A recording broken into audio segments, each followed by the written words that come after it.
Start. Here lies a man who never posted on Facebook.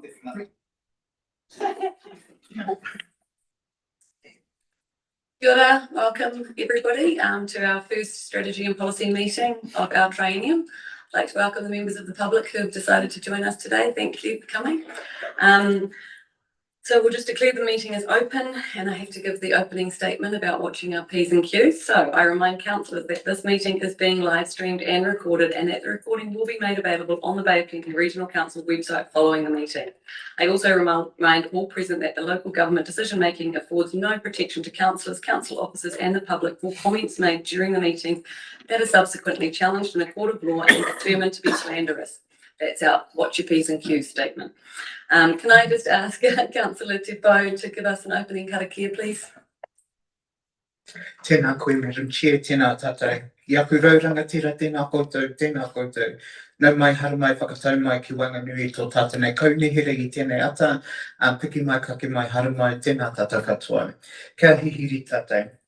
E pā te atua ka ino ia te kia koe kia tupua mai tō wairua tapu kia tō hoi tōrangi maari ki runga mātai he whakakaha tēnei hoi papa whakahiri ira ka tukuna tēnei whakamoimiti, tēnei whakawhetai runga te matua te tama me te wairua tapu. Āmene. Tēnā tātou. Good, thank you. I'd just like to quickly go through our apologies. Councillor McMillan is an apology. Thank you for Councillor Dougal, who's just an apology for leaving early, I understand it. And we've also got an apology for Councillor Campbell. Can I just have a mover and a seconder to accept those apologies, please? Councillor Kiritai and Councillor Te Pou, thank you. We don't have any public forums and no late agenda items to be added.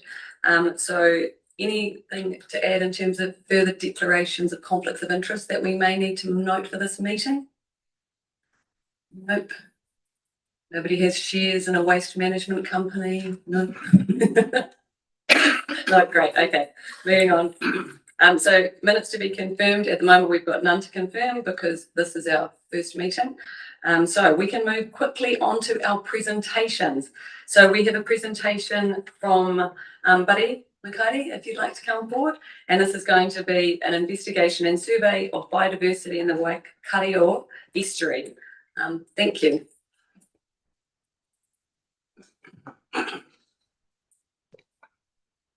Sure.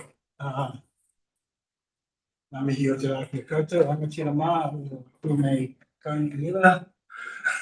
It's better. Ngā mihi kia koutou. Thank you for this opportunity to come and speak to you this morning about an issue that's become quite important to me personally and on behalf of our hapu, which is Ngā Tamarawaho, with a hapu that at Huria, Judea.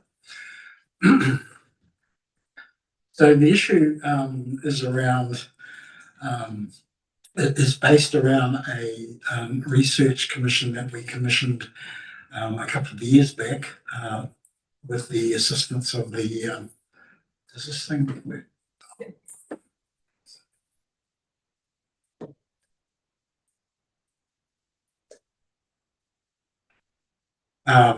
About the impact of sedimentation on the Waikato estuary and by implication the wider Tauranga Harbour.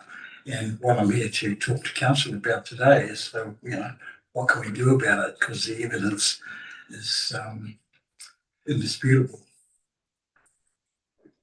So the Waikato estuary, I'm sure you're all familiar with it. It's on the other side of the Te Papuan Peninsula. That's it there, more or less. The little island, Motuopai, is the hapu's burial ground. So my paternal grandfather, grandmother, and many other members of our whānau are all located there, keeping an eye on us. But the estuary itself has always been important to the hapu as a food source in particular. It's been described as our food basket. So obviously we have a keen awareness of what's happening there. So with the help of the Ngā Matarai Trust, which is a trust set up by the Port of Tauranga, we were able to obtain funding to ask the University of Waikato, in association with Toi Ohomai, to allocate some students to undertake a survey of the biodiversity and marine biodiversity in the actual estuary, and to give us an indication of what state the estuary was in.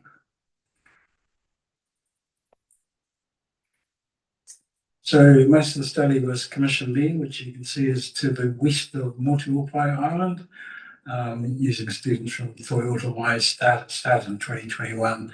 It took just over a year and a half to complete. And the whole idea was to find out the state of the estuary and its biodiversity. The findings were a bit of a shock, really.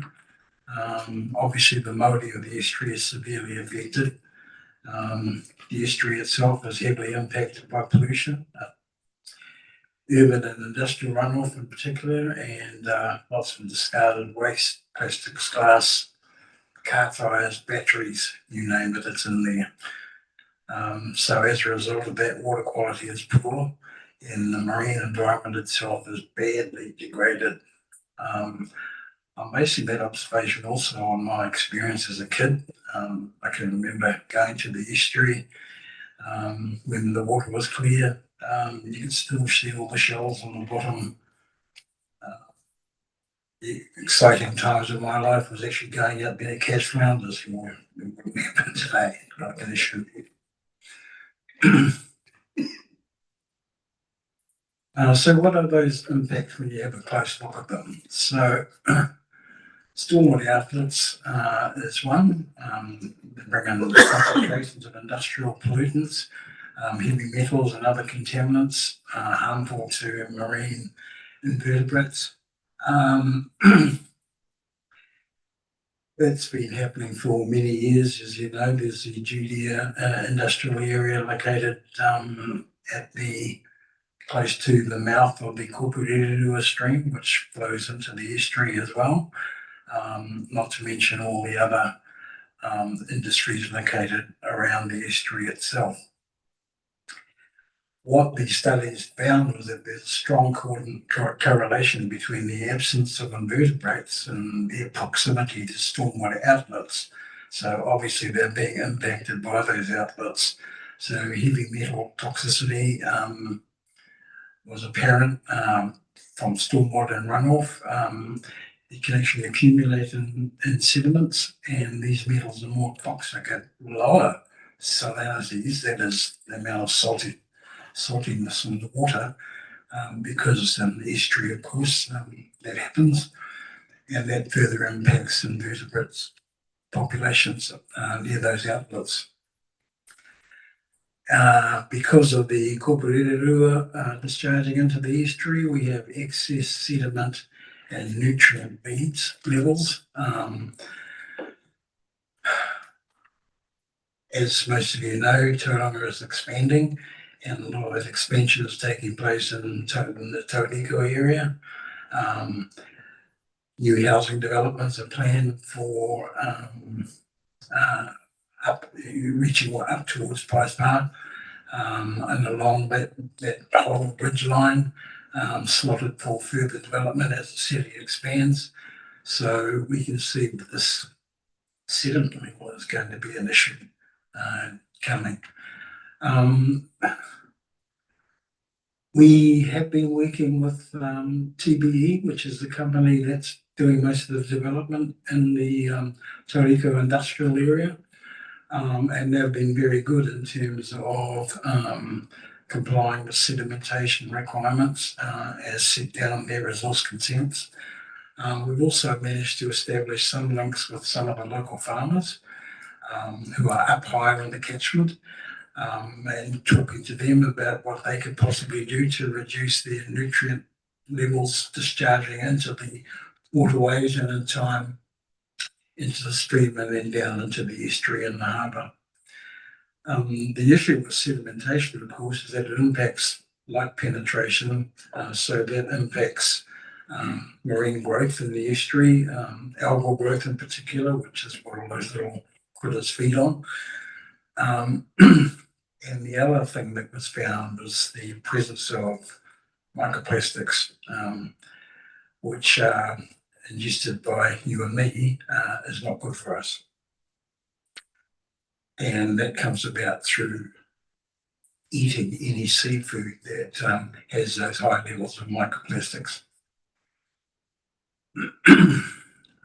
So we have declining shellfish populations. There are three main populations of shellfish in the estuary: titiku, which are mud snails, tuangi, which are cockles, and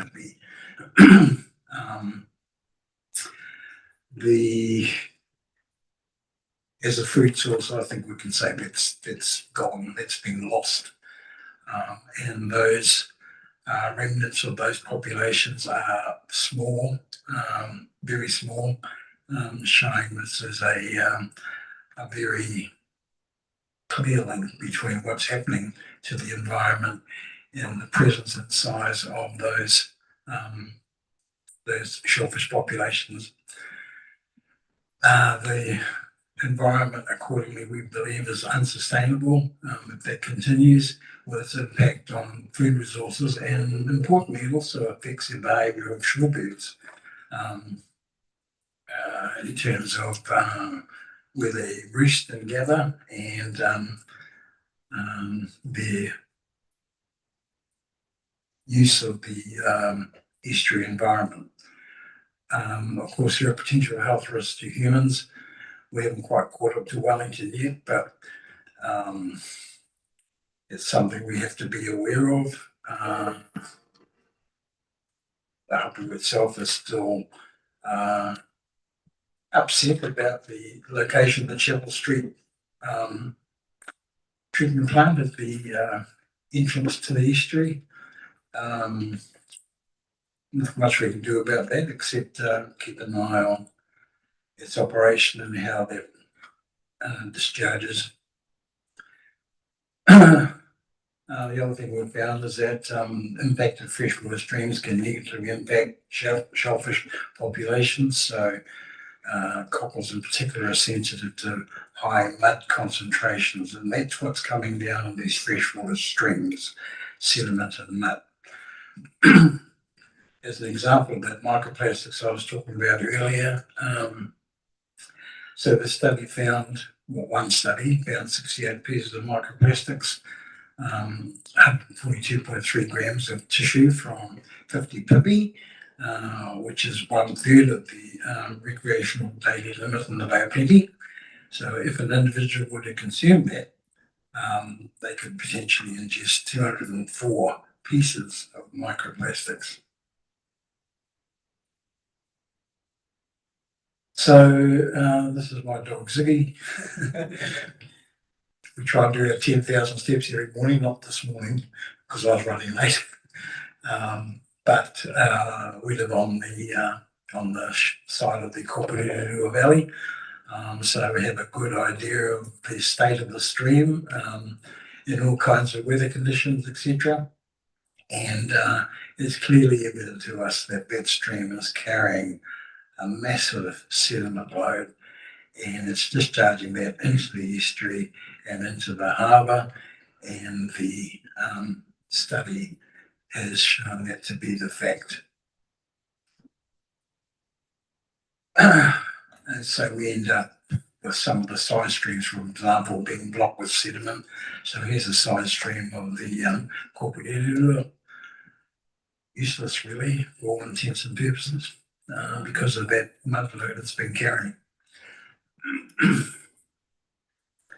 Similarly with this, the only good thing about the Kopureru is that there's no more cows down there, otherwise it would be worse. And in the upper reaches, as you can see, there's still a heavy sediment load being carried there.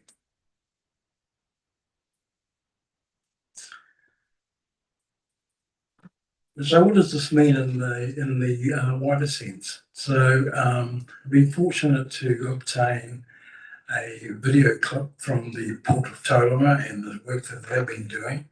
And I'd just like to show that to you so you can get an idea of the wider impact of this sediment on the harbour environment, not just the Waikato.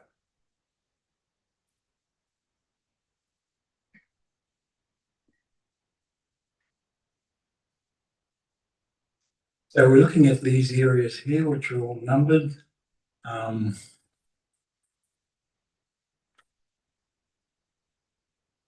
can see there's this fine layer of sediment and dust over everything. Now, when I was a kid, that was all clear, fresh running water. It looked wonderful. Look at it now.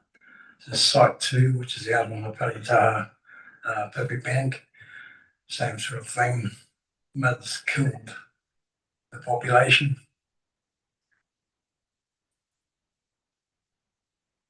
There's just this fine sediment layer everywhere.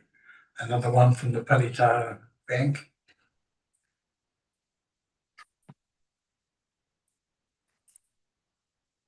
When I was a kid, this is where we'd go and get our lunch. More.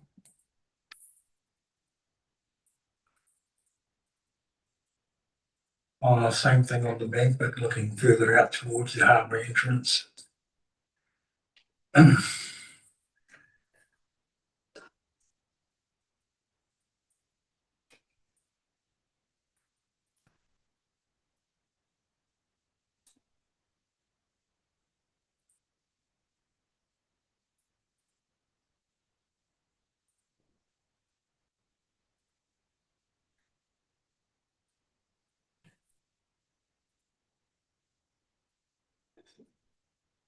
See, the slower the water movement, the more thick, which is understandable.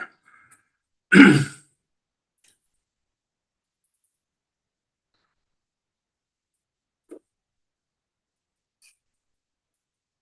this is on the kind of inner harbour side of the Pipi Bank itself.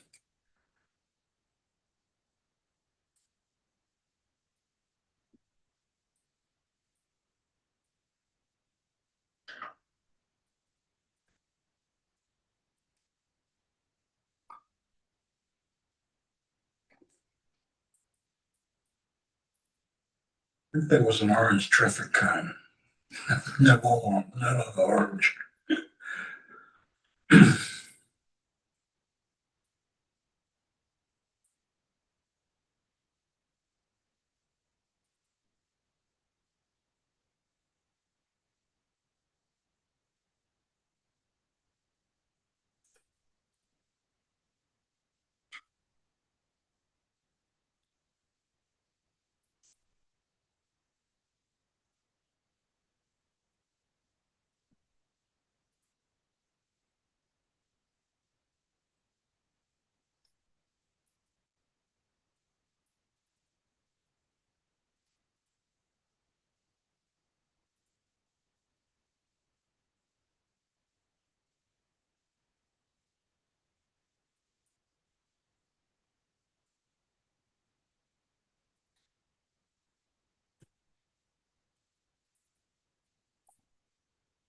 I think you get the general idea of what it's like down there, in particular parts of the harbour.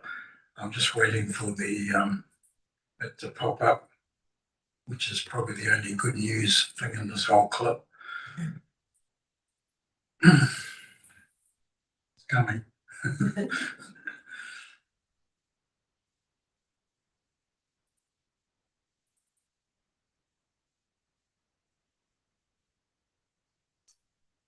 First time I saw this clip, it just about made me cry.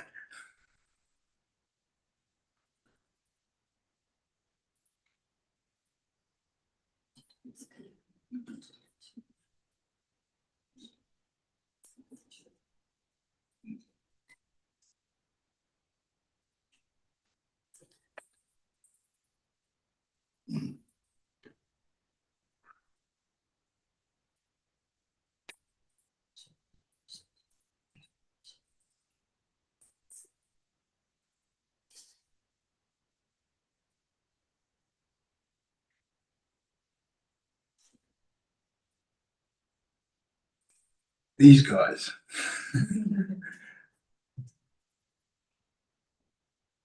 Underneath the main wharf, you find it's a breeding ground for crayfish. And they all make their way gradually out through the harbour entrance and out to the open ocean. But yeah, they're all underneath the wharf. Quite amazing. It's the only good news story that I could see in this whole club.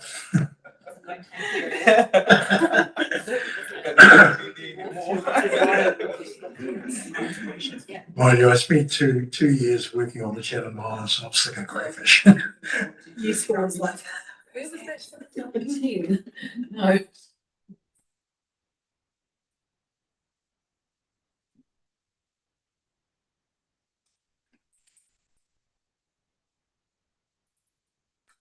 Right, so I think you get the general idea of what the condition is like down there, and so the question is, what can we do about this?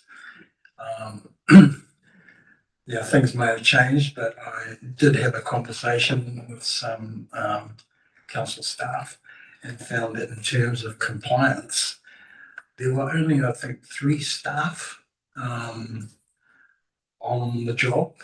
So in a heavy rain event, which affects the whole district, you've got 3 guys rushing around checking that those people with resource consents that require compliance with sedimentation measures, there's no way they're going to get around all those sites to see that sedimentation is actually in place. Sedimentation measures are in place and actually working. So I guess what I'm asking council is, can we do something about a better compliance regime? Can we have a more stricter investigation and checking on those consent conditions to make sure that there is compliance? I've seen many building sites where the measures in place are pretty pathetic, to be honest. And as soon as you get heavy rainfall, the stuff just pops out of there and gradually finds its way into the Kupuerua and then down into our estuary and out into the harbour. And you can see the impact here. So that's really what I'm asking Regional Council to do. Can you please consider doing something about ensuring better compliance with the resource consent conditions covering sedimentation in particular? I think it'll do ourselves and our harbour a great achieve that. Happy to answer any questions, Marlene. Thank you so much for that. It's hard not to feel a little bit sad when you see presentations which show just further degradation of our marine environment. And I think the take home is that there's obviously a lot of impacts around a lot of land uses, stemming probably from up high in the catchment and the ones that are more visible low down, that will be having an impact. And I suppose the challenge you've put to us is to say, how can we do better in terms of managing the effects of our land use on the marine harbour environment? So I'll take some questions now, and I can see Councillor Graham has got some questions. I'm hoping you're going to talk about the Tauranga Moana Integrated Management Group, maybe? Kia ora, Buddy. Thank you very much for bringing this to the council. That's fantastic. And the regional council, its purview is to look at the impacts and the management of those impacts on land, water, and air. So this is very much in our realm and our responsibility. And so I think the questions that you've raised are very valid. And I was writing down questions as we went along around I think we need to look at our requirements of a high enough standard. Are we tracking in the right direction?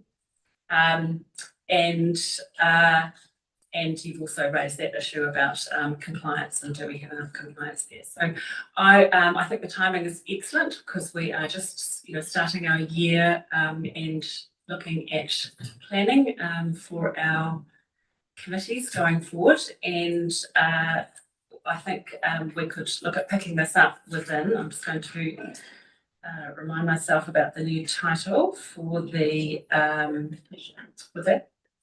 But for the new monitoring and compliance, which is now performance and evaluation committee. So I think we could look at how we can pick that up within that committee work. So thank you very much for that. And then I just thought one other comment I wanted to make was fascinating to see the kura, the crayfish under the wharf, and of course that is because under the wharf it's a no-take zone. So I think it's another issue is that whole. We need no-take areas where our marine life can get the opportunity to recover and flourish and keep our marine life abundant. So thank you very much. Okay, so we've just got Councillor Shirley and then Councillor McCorkindale, and then we've got Madam Chair. Thanks, Buddy. Very important work. Morning, Ken. The question with any survey is what's the trend line, and I'm just wondering what work we got in terms of a base, in terms of doing this measure, because it's the improvement of degradation through time, which is critical in this stuff. The other one is localized impact versus overall impacts, and I'm just sort of trying to get my head around that, because we've had advice around this council table with Waikato University, Chris Battersby and his team working with our staff, that the one feature of Tauranga Harbour is the improved sedimentation. The evidence we've received is that there's been a significant improvement in the sedimentation rates. So that's why I'm anxious to get sort of what base data do we have and what are reference points in terms of trend lines. Can you comment on that at all? Yes, well, obviously we're using this study as our baseline, and then the intention is to repeat that exercise possibly in 2027.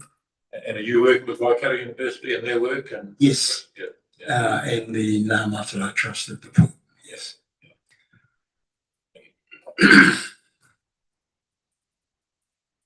Councillor McCorkindale? Kia ora, buddy. Ko Sarah McCorkindale talking right. Sure. Thank you so much for your presentation. It was so informative and it raised lots and lots of questions actually. And I think what you've given us, we're a predominantly new council, 9 new councillors here. You've given us the challenge to go and have a deeper look at this and question what are we doing and where can we do better. And I've made several notes, things to follow up, and that's around the stormwater consents as you've raised. Port activities, what's happening in terms of the farming community that's contributing to sediment and future growths, and also stream planting and restoration opportunities. So thank you for the challenge that you've laid down for us. I also had a question around pests. I don't know if I saw it correctly, but it looked like the southern sea star starfish. What were pests included in the survey? In terms of aquatic pests, their plant or animal? No, not specifically, but I know that there are the presence of the Asian crate, for example, is in the harbour. And as a pest, what do you do about that? I don't know. I guess I'm just thinking that it helps paint the picture of the total impact of human activities on the harbour. And, if this survey is going to serve as a baseline, I wonder if it is useful to include that so that we look at the impact of those. For example, that's a predatory starfish that can predate on certain species of shellfish. So we need to know that that's having an impact if it's there. So really it was just a question, not necessarily for you, but for us, about how are we tracking all of this information together so that we get a holistic view of the harbour. So thank you so much.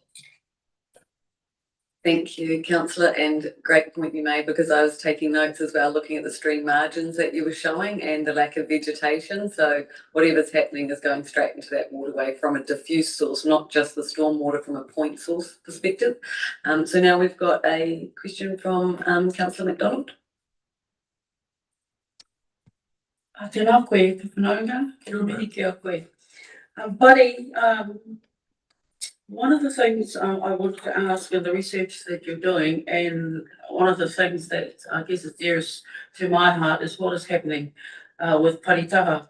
I know that the Waikato estuary has always been subjected to what it's currently doing now, and maybe we aren't doing enough in the space, but I think one of the bigger things of the impact on Waikato is what is happening really in the wider Tauranga Moana region, and the struggle we have and the balancing act around the current growth that's occurring and the impact on the environment. It's always a concern for us sitting here around the table as to where is the research to substantiate the growth that we're advocating for and the impact it has on the environment.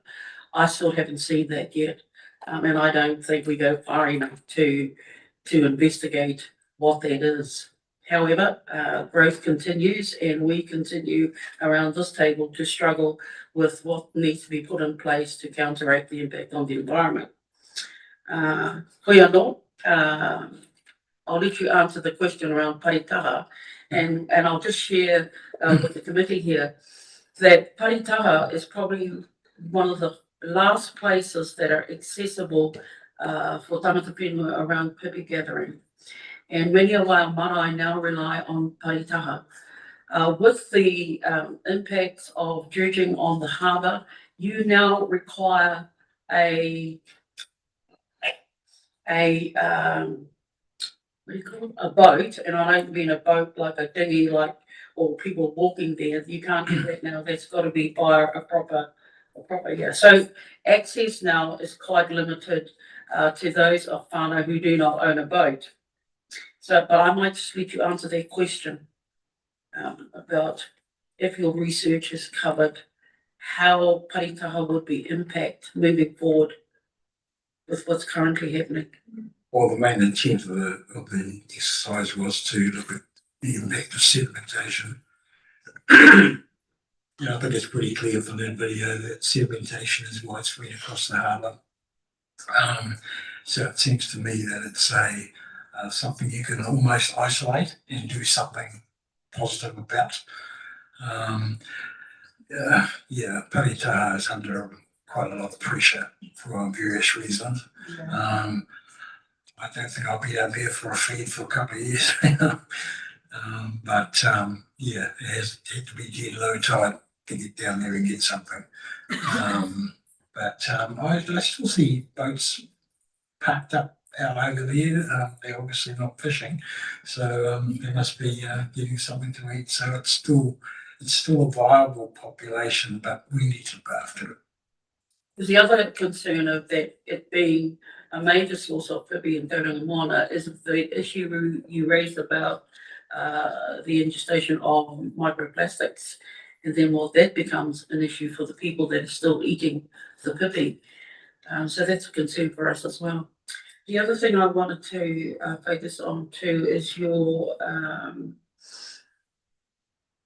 you call it around, you only came across 3 staff on this. I'm sure we have more than 3 staff that are looking at that issue. Maybe it's connecting, because I'm pretty sure our science team onto this well. And I also know Paul Greenslade has had a lot of interaction with Tamarawaho, but I don't know to the extent of the second part of your presentation.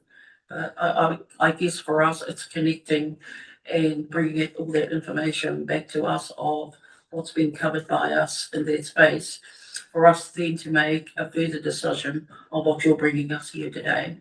I think it's getting us a comprehensive background for councillors to move maybe a bit more on your presentation. So that's just around the staffing issue. The paucity of staff that I was referring to were those 3 inspectors, if you like, who were charged with checking on compliance. There was those 3 specific ones. Yeah, we have done a bit of work with Paul and some of the other regional council staff. One of the projects we had and which we funded was to look at restoration of the inanga population in the lower Kukurerua. We got partway down the track with that project and it's come to a halt. I'm not quite sure why.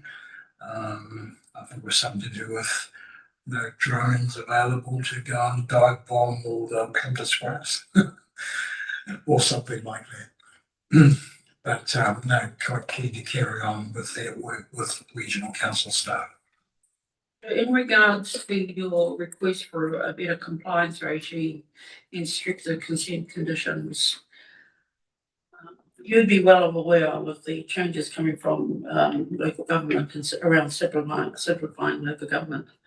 One of our challenges at the moment is taking, so one of the challenges that we have around at the moment is really accommodating what you're talking about and how far we can go with that, given there is a strategy around simplifying local government. So fingers crossed, we can do something before things may restrict some of that ability for us.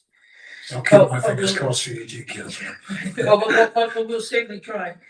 The other thing I guess I can suggest to you about what we can do about it is I guess my request to you is just to make a submission to the government.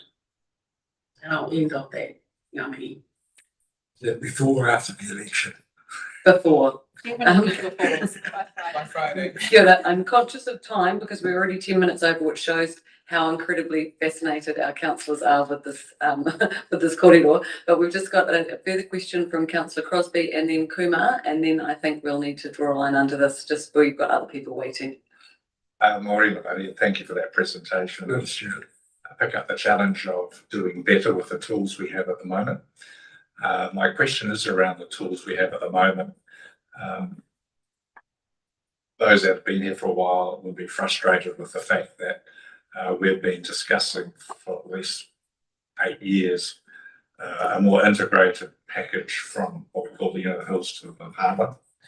The hold up of that is this, not the unsettled Taronga Moana iwi collective deed of settlement, and we've had a group prepared to start to do a more integrated work plan with ourselves in Western Bay for the Taronga Moana Advisory Group.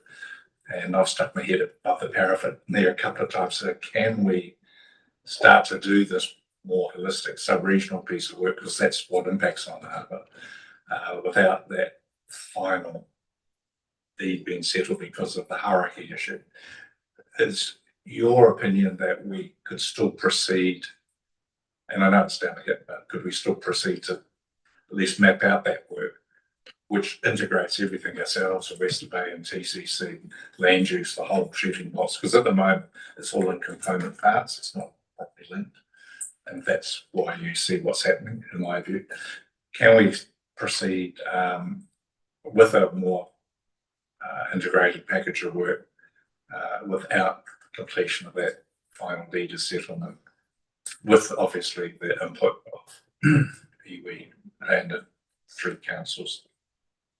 No, I'm sure we can proceed, and I'd be more than happy to be part of that and to do what I can to assist that happening, because while the politicking is going on in the background, nothing's actually happening, which is like, shooting yourself in the foot. So, yeah, happy to hold on board, Stuart. Is that all, Councillor? Councillor Kumar? Thank you. Through the chair, thank you, Buddy, for your presentation. And I think there is a lot of concern there. My concern is mainly about 2 things. One is man-made, that's plastics, and no amount of government interventions and policies still reducing it. So that's clearly human behavior that we've got to change. And the other thing is Mother Nature, with the amount of extreme bad weather that we're having, some unprecedented ones. So the sediments are coming, and they're going to be more frequent than how they used to be. So what it was like 20 years ago, 30 years ago, as to what it is now. I agree with fellow Councillor Kate that there should be some no-take reserve areas where it gives it a chance to flourish and prosper. But my concern is whether there is a peer report on this, so that us councillors, we can have a look and say, hey, look, there's some good scientific suggestions over here that we can look at seeing how we can come to solutions with solving this problem. Yes, that would be very helpful. And again, I'm quite happy to cooperate and offer what help I can. Thank you, Buddy.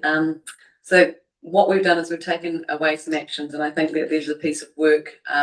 Thanks for Stuart for clarifying, because we have been wanting to move forward on the Tono Moana Advisory Group, where we can actually integrate everything from the stormwater discharges that TCC is controlling, as well as Western Bay, and then for us to be able to look at the land use from the hills to the harbour. So I think this is something that we'll be looking at taking back to the Regional Delivery and Evaluation Committee, so that this is an action that we can follow up on. So thank you so much for taking your time to bring that incredible piece of research, great baselining for where our harbour is from a sediment perspective, integrating all of the stuff that we've talked about from the biosecurity and all the other threats to the harbour under one umbrella would be great. So thank you so much for your time. Thank you, Madam Chair and councillors.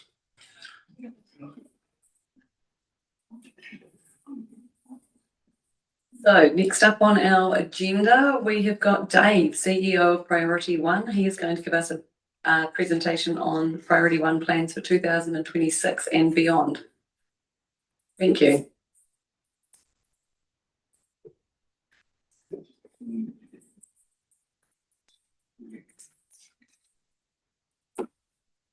Kia ora all. Thanks very much for inviting me along today. Three topics I'm going to cover off. One, just a brief recap on Priority One. Two, on where our focus is for this year and the immediate years in front of us. And three, I was asked specifically to talk to where we're focused in the area of sustainability in its broader sense. So I'll talk about 4 specific projects we're working on there. By way of introduction, I'm Dave Courtney. I'm the new CE at Priority One. I've been in the role for almost 3 months. Prior to here, I was at Silverfern Farms as their Chief Customer Officer, so looking after the global sales and marketing side of that business. Prior to that, 10 years at Zespri, public service and journalism prior to that. So a few things all over the place. I live here because my wife is from here and I followed her here, both because she's worth following, and two, this is an awesome place to live, so it's nice to be back home but working in such a critical role in this community. So kia ora again, thank you for having me today. So Priority One, 25 years old this year. It was formed at the behest of the private sector here in the Bay of Plenty, or Western Bay of Plenty. It is now funded both through private funding, so businesses around town from big to small, or SME. Council's clearly a key contributor to our funding. We also get funding from the various community trusts here in this region. And we then get funding for specific contracts, with the biggest one of those to fund our Arono piece of work, which is taking youth, not in education, employment or training, basically slip through the cracks and getting them into jobs. So that's a key bit of work we do as well from that funding. So that's our funding sources. Our mission is to unlock the Western Bay's economic potential to create sustainable prosperity. And I think those words are really critical based on the conversation we just had over here for all who live here. So in the end, I've got a very clear view that economic development is about taking the many with you, not the few. And so we have to be quite focused on that. And there's a conversation I had with my team as well to make sure that we are got a wide net around how we drive economic development here in this region. Our strategy at the end of the day is pretty simple. Our job is to build an ecosystem here that connects people, groups, ideas and resources through partnerships, innovation and investment to drive that growth going forward. And then we seek to amplify that ecosystem to attract in capital from outside and also, of course, talent as well. So money and people to contribute to our growth story as well. But first and foremost, it's about looking after our people here. We have 3 pillars to our strategy. The first is around people. The second is investment and the third is innovation. On people, we seek to create employment pathways, both for those that are ready to go into the workforce or for those students that are thinking about where they want to go into the workforce in the future. So we have a very active business community here that is keen to support our youth, our students' understanding of the opportunities out there in the workforce and to also support their development. In fact, when I left the office to come down here, we were doing a course with some young student leaders around communication, public speaking, etc., through one of the programs that we do. So pretty neat to see these kids coming through. I've spoken about our Arono process as well. And then on top of that, we do work to attract talent. That is people with skills that we need in this community as well to drive our growth going forward. And that has been a long-standing strand of what Priority One does. And in fact, I bumped into someone in the street end of last week who said, "You're the new CEO at Priority One, aren't you?" And I said, "Yes." And he goes, "The reason why I live here is because of you guys." An American guy who moved across from San Francisco to come and live here. And he said, "It's because I met you guys at a trade show or some sort of attraction fair over in the US." So good example. And he has his family here at the local schools and great contributors to our community. So pretty cool to see. On investment, we're focused on that area for two reasons. First of all, that we recognise we have to bring capital into this region, public, private or offshore, to drive infrastructure development in particular, to underpin our economic and social wellbeing going forward. But we also recognise that we need to bring in capital that is sometimes with new businesses as well to accelerate how we invest in businesses and people here too. So kind of two parts to our focus there. On the public side, obviously our number one focus at the moment, working with this council and the other two Western Bay councils, is around the city regional deal. And then the final area that we operate in is in this area of innovation, where we're seeking to build that ecosystem to enable and connect people to ideas, to capital, to drive our future businesses in this region. And then the other area where we work in innovation is we see ourselves as innovative problem solvers for particularly our business community, where they have shared challenges or shared opportunities that they're trying to either solve or get after as well. And so I'll use our sustainability work as to demonstrate that work in action, that sort of innovative problem solving. So at the moment in the sustainability space, we have 4 key areas we're working on. The first is in the circular construction area. And I want to acknowledge this council put some funding towards our work there, which is great. So that is working with 50 businesses in this region and others from outside with expertise in this space to work out how we can lessen the amount of landfill from construction activities. I sat in now 2 of the workshops I've done. It's a fantastically collaborative group of people that really are genuinely working to solve problems that come out of this space. Out of that and the funding that we got from this group here, we established a pilot working with 8 businesses around how we divert waste from landfill and how also businesses can save money through how they think about their quantity surveying and how they manage products into the life cycle of the build. In the initial pilot phase of that, we've saved collectively amongst those businesses $250,000 and 150 tonnes of waste diverted from landfill. And so that's a great example of a small scale pilot that gives confidence that we can then start to think about how we scale that up. It can be as simple as one construction firm saying, "I've ordered cement today," and there's a wee app that they get onto and they can say they've got too much cement, and then others can jump in and buy that off them. It's a pretty granular activity, but having a big impact at the high level. And so we've sat in the middle of pulling everyone together, so creating the relationships and the partnerships to drive that forward. The next area we're working in is around energy into this region. We know that this region lacks resilience when it comes to energy. We don't have a lot of our own generation of energy in this region, and most of the region comes on one line across the Conwys into here. And so working with a number of businesses here to say, well, let's start to think about the problem for us and let's start to think about some solutions as well. And we're just about to commission a piece of work to look at sort of future demand and potential supply options for this region to create sustainability and resilience. A key part of that is decarbonisation as well, and our future energy generation here in this region.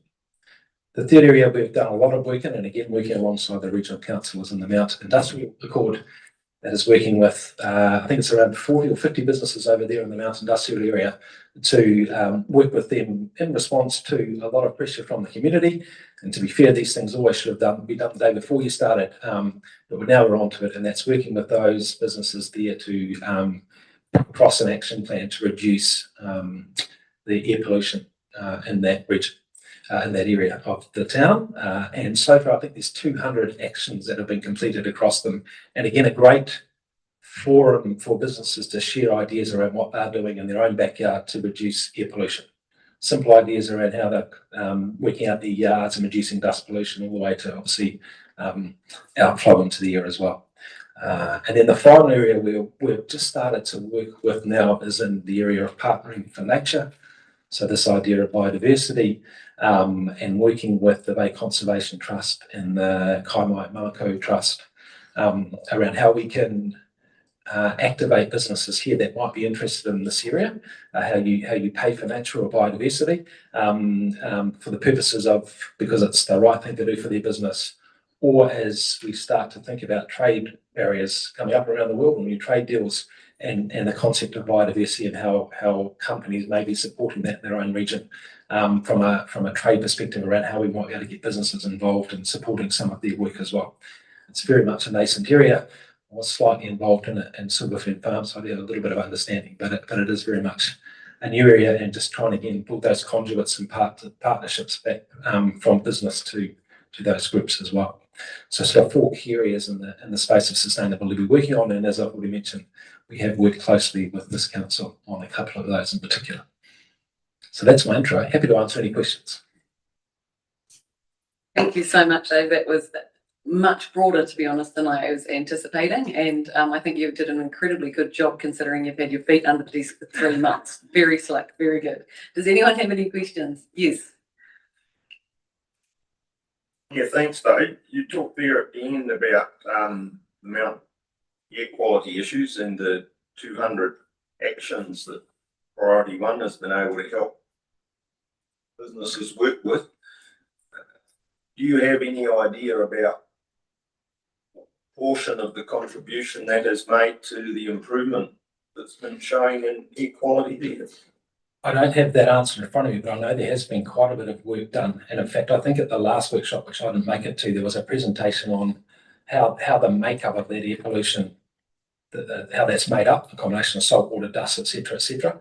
I can't remember the percentage of that is from industrial output in that area, but certainly that's the area we're most focused on. And then we can't control the salt here and all those sorts of things. But I don't have the answer in front of me. Happy to supply it retrospectively though through Dean if the council wants to see it. We do have the expert in air quality sitting in the room.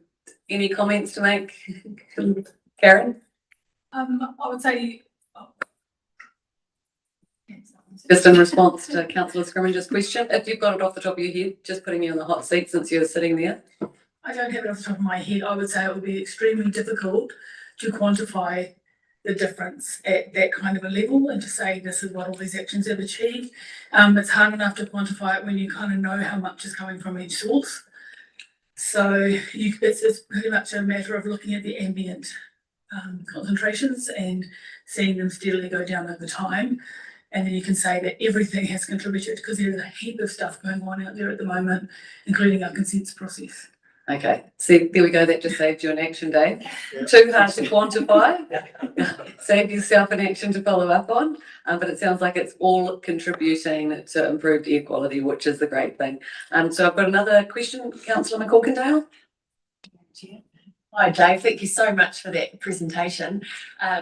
Mine is perhaps not so much a question, it's more perhaps a challenge / opportunity. And it's really picking up on your motivation to move here because of this beautiful place.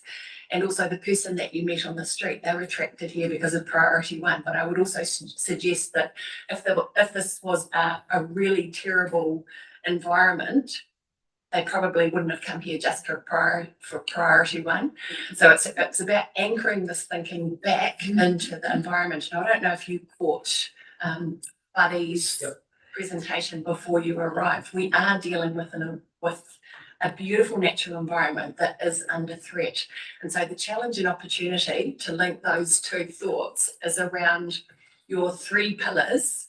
My suggestion is that sustainability is not a project, it's actually a pillar, and that there should be a 4th pillar for Priority 1, which is entirely around sustainable environmental management / care. This organisation has been around for 25 years, and I think it's a signal of evolution and maturity to say actually a beautiful lifestyle and successful business do not exist without a healthy environment, and acknowledging that as a fundamental and systemic part of your thinking in business development from this point forward. So that's kind of the challenge and opportunity that I see. And then there's also, I just had a little mental flag around language. So we are the Bay of Plenty Regional Council. So when we talk region, we talk from East Cape right through to north of Waihi Beach. So when we use that language around region, it's not just Tauranga and Western Bay. And so I throw out that challenge to you as well, to think bigger. There are other organisations obviously that you mesh with, to think about economic development and sustainable economic development cross-regional, rather than this being your region. And it really was highlighted for me yesterday when you mentioned energy. Several of us councillors were at Anawhenua Dam yesterday, and so learning about the 3 hydro schemes along the Rangataiki River. We also have exposure to the geothermal energy power schemes in Kawerau. And so, yeah, just expanding your notion of region, and that we are part of something much, much bigger. And so putting that as a challenge / opportunity for you. Thank you very much, Dave. Thanks, both noted. You're right, very, very conscious that economic development has to be sustainable, hence sustainable prosperity is in our mission in the end.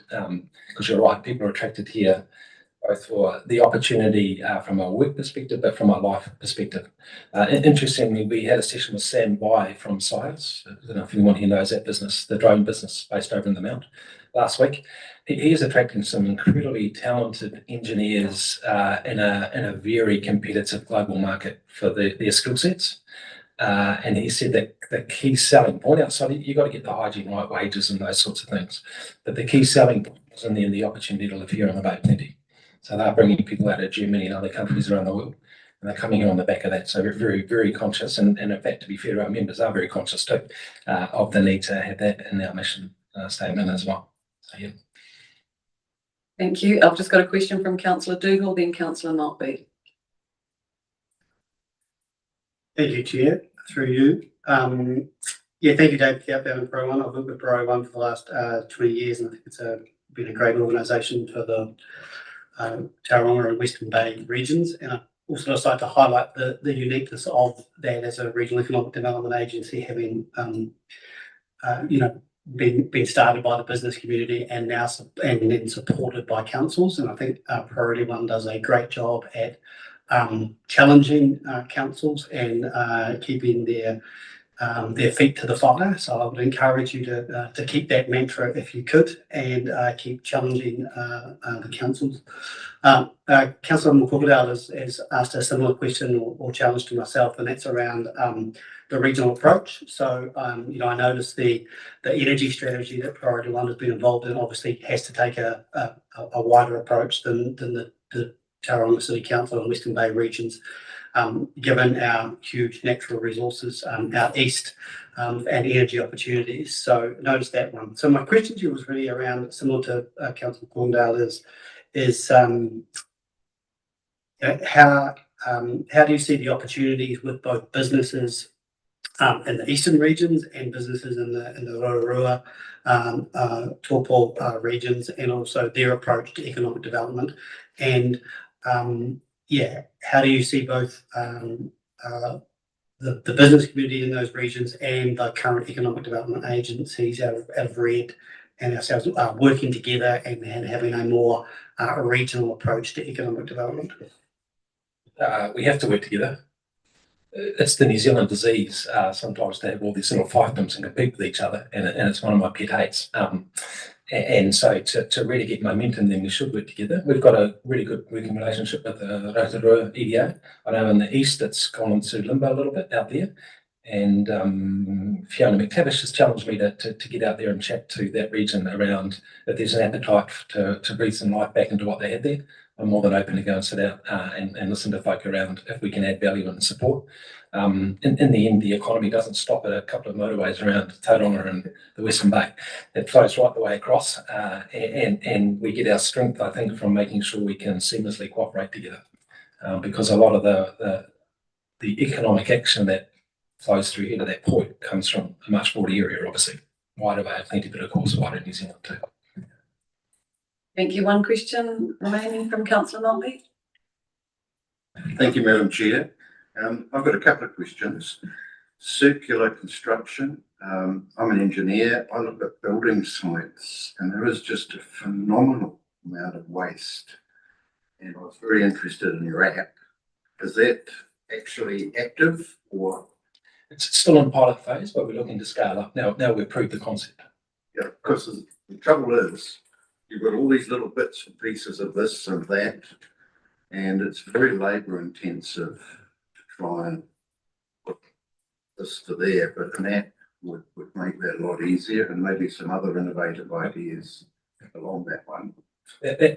What's been really impressive about that group, and again, I'm just getting my head into it, it is, and the fact they've formed that group here out of the companies here in the Bay of Plenty. There's been a lot of companies that are involved in recycling building materials that are coming from out of the region, Hawke's Bay, Auckland and Taupo, that are looking to sort of bring in their concepts. So wrap around 4x2 timber packs, for instance. There's a company in Auckland that recycles that. They've come down and started to build their works into the business community here and how they can take that out. There's another one around chipboard, plasterboard, obviously with Winston here now as well, being a key part of that conversation.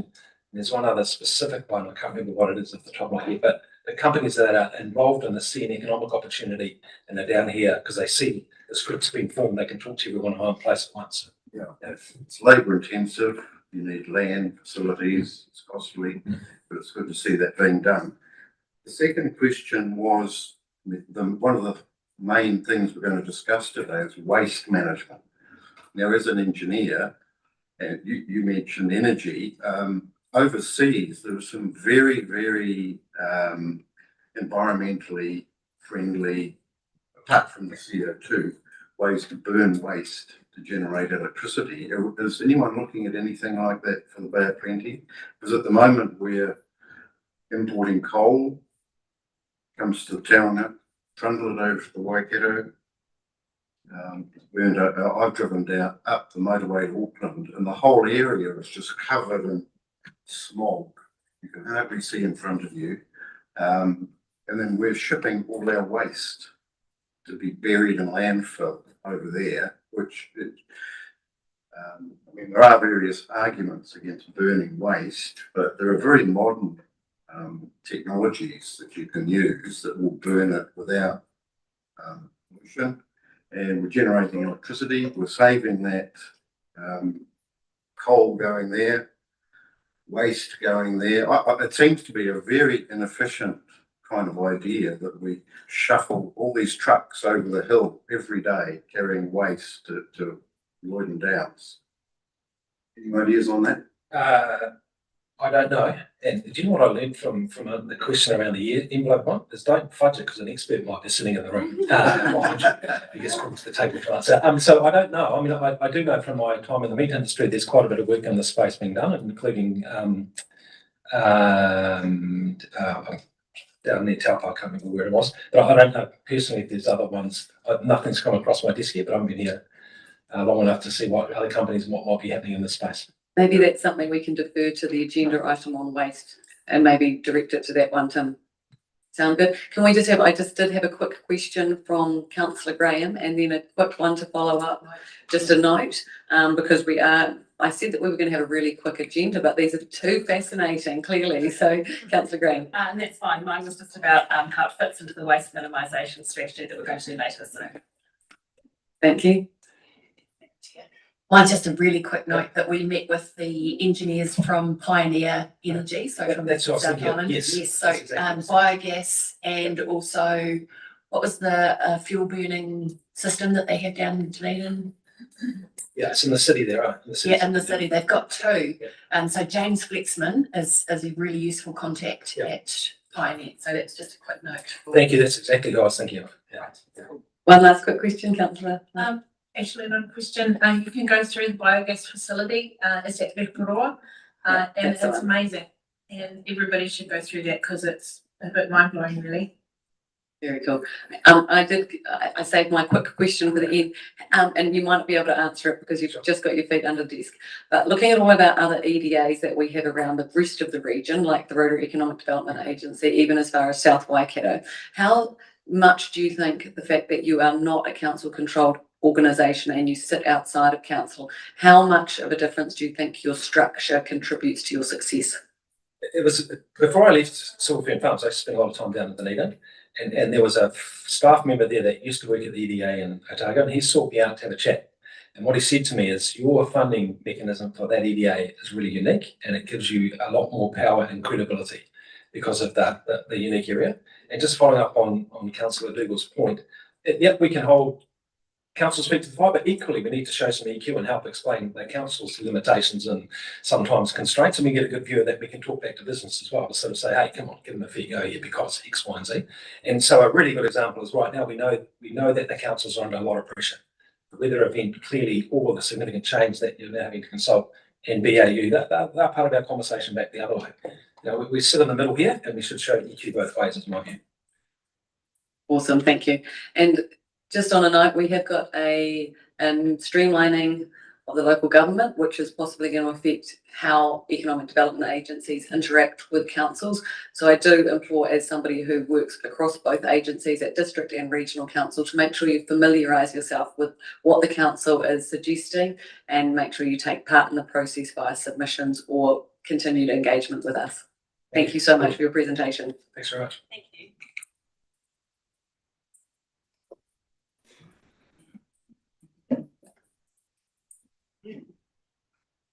Thank you. So we are now moving on to our reports.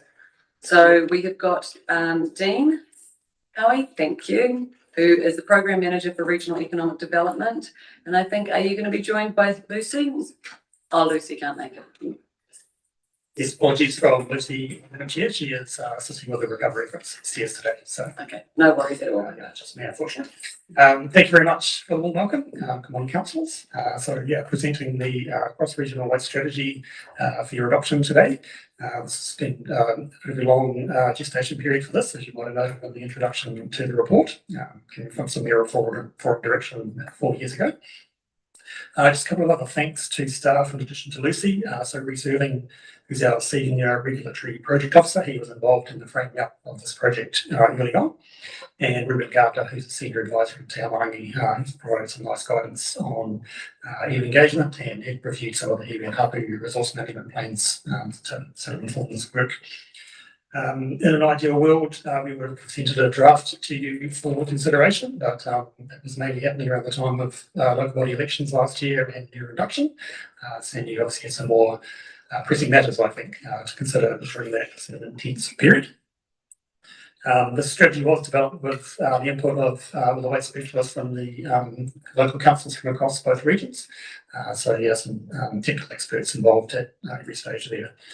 And in terms of the adoption, this will need to go through lots of councils for adoption, and you are the first. And with that, Madam Chair, I'll hand to take the report as read and answer any questions to have discussion. Fabulous, thank you for the report. Yes, I saw it was a slow burn. It's been 4 years in the making. I'm glad to see that we're going to be the first ones. Not that I'm competitive, but that sounds great to me. Have we got any questions from the floor? Otherwise, we could move the recommendations 1 and 2 to receive the report and adopt the cross-regional waste strategy. Question or moving? I have a question. Wonderful. Councillor McCorkindale. Thank you, Madam Chair. Thank you, Dean, for all of the work that's gone into this and acknowledging the time period that's gone into this. My question is probably around, when do you see rubber hitting the road, to use that metaphor? I having been involved in council for a long time, another strategy doesn't necessarily mean physical action. And I also wanted to just backtrack and commend you on the cross-regional approach. It's so refreshing to see a project developed cross-regionally, and hopefully this can actually be extended into the other regions that we work with on waste as well. So yeah, go back to the question.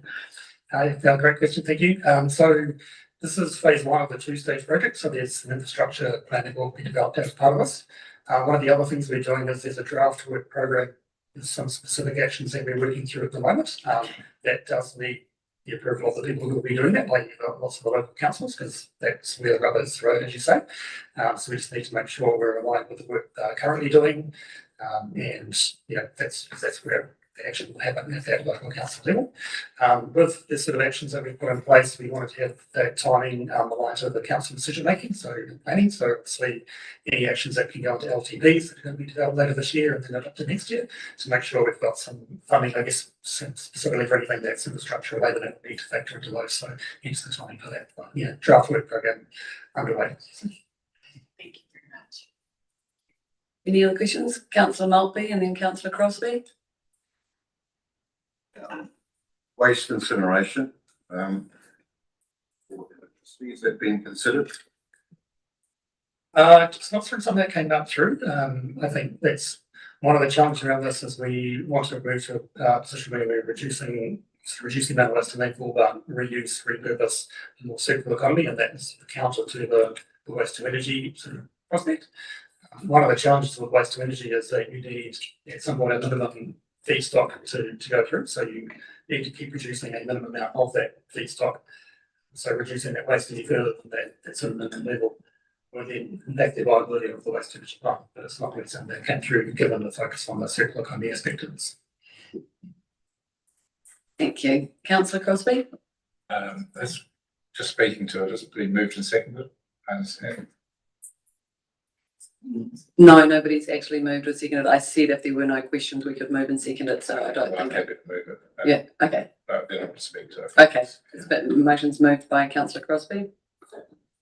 And Just quickly. Yep. Yeah, thanks, Dean. It is a good strategy. That diagram demonstrating where the waste goes is sobering, to say the least. And to me, the key focus areas are where the rubber should hit the road. And I agree with you, that's really up for the participants to resource that, and along with government support, I hope, through that rubbish fund, I call it, is still available, to actually get some of these actions underway. And it should be a coalition of the willing. If a TLA doesn't want to participate, don't let that stop you. Just push on ahead. So yeah, thank you for that. I mean, the Tonkin and Taylor report was very good. It was a bit challenging to read, but I found it really good. But as Sarah said, the key is to get some of those actions underway. And in terms of I think Councillor Maltby's question, yes, there was an attempt done there. I think Councillor Scrimgeour might remember this, through Te Puke Edge, which is Te Puke's economic sub-development agency. They put a lot of work into it and didn't quite get over the lines. okay, I've just got a question from Councillor Defoe and then Councillor Graham and then Councillor McDonald. Tēnā koe. My question is in regards to the project steering committee. I'm looking at the representatives and the engagement or partnership agreements, and I don't see any Māori or Runana that are involved in any of this data collection or as part of the steering committee. Is there a reason for that? Through the chair, that is actually something that came up at our last steering group meeting. So we've had a couple of meetings and we are cognizant that is a missing piece of that steering group puzzle. So we are thinking about who should be around that table there. So no more permission at the moment, but it's something we are thinking about and making sure that voices heard in that steering group. And is there a time frame on when you were thinking of actually implementing that, considering the time framings are quite close together? It looks like that they've already missed a bit of information sharing in regards to that, especially if we're doing a cross section from Waikato, Tainui, Taupo Nuiatia. So we've got Te Runa no Kirikiriroa. In the Reporo area, we've got Te Runa no Ngāti Tahu, Ngāti Whawa. And then, of course, we've got Tū Wharetoa and Taupo Nuiatia that are, and of course, we can't forget Ngāti Raukawa as well as part of those conversations. So I just wanted to make note of that as well. Kia ora. Thank you. Thank you. Councillor Graham? Yeah, and thank you very much, Dean, for the strategy. It's great to see some action on this.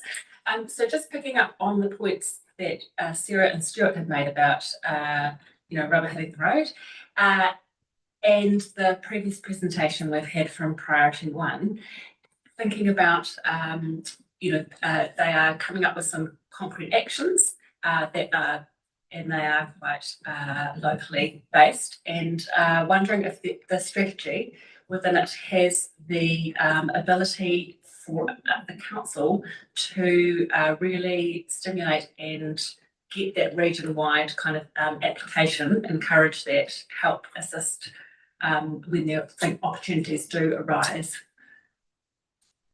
Through the chair. So one of the benefits of this, you'll notice reference to a Central North Island Waste Liaison Group. So one of the benefits of that is they do share information and initiatives and the like. The Circular Construction Collective, that is my role. And a lot of that work that's been done has been funded by TCC, some of those pilot programs. And once those are sort of proven themselves, I guess there's a great opportunity to share those with other councils to get things moving in those other areas. Noting, of course, Whakatane has a group, or Community Resource Whakatane, I think it's called, and they do a lot of construction and demolition waste repurposing and the like as well. So there's things in motion already, and I think that's the other thing is the alignment of the waste management and minimisation plans that each council has, making sure the actions are aligned to those and sort of make sure people are talking together and where there's opportunities to collaborate and make sure that those come through. So. That sounds great. Yeah, I hope that there's the opportunity to really accelerate some of these things. Thank you. I've got one question from Councillor McDonald, and then I think we can move the motion. Not so much a question, but just to say that the strategy is timely. It has been mentioned at the Mirror Forum of the importance of this and the issue by all of those 6 mayors that sit there. But okay, I do have a question. Are you confident that our interaction with those TLAs has been comprehensive in this project because of the expression that was made at the Mirror Forum? Are you comfortable with that? Through the chair, sorry. On the whole, yes. So Tauranga City, Western Bay, Whakatane and Rotorua are very heavily involved in this project. Opotiki were sort of involved as much as resource allowed. Kawerau to a sort of lesser extent that they just don't have resource in-house to come through this. But certainly, we feel that there should be enough confidence in those councils to adopt the strategy moving forward. Okay, thank you for that. On your expression around the maybe perhaps what I'm hearing, the lack of resourcing for Opotiki, can we provide some assistance for Opotiki in that space to bring them on board if where everybody else is sitting? Through the chair, potentially, depending on what the activity is. So obviously when it comes to the road part, they manage that very well. Their involvement in some of the development work, the workshops and the like that went on, they attended as and when they could. But yeah, just making sure there's a clear communication channel, I think, with those councils is key.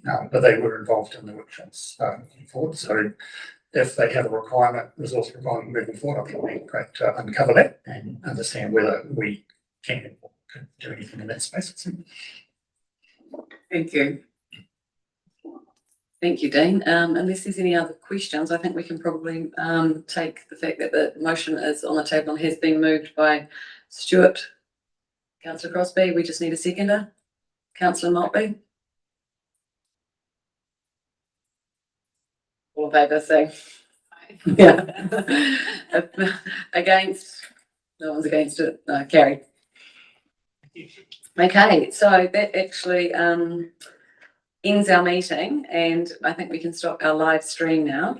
Can I propose that during our morning tea break, we have got it down here for 30 minutes, but in the event of just getting back on schedule, can we reconvene at 11 a.m? Would that be enough? 10 minutes? So we can stretch our legs, have a bathroom break and grab a cup of tea and coffee if we have to bring them back here.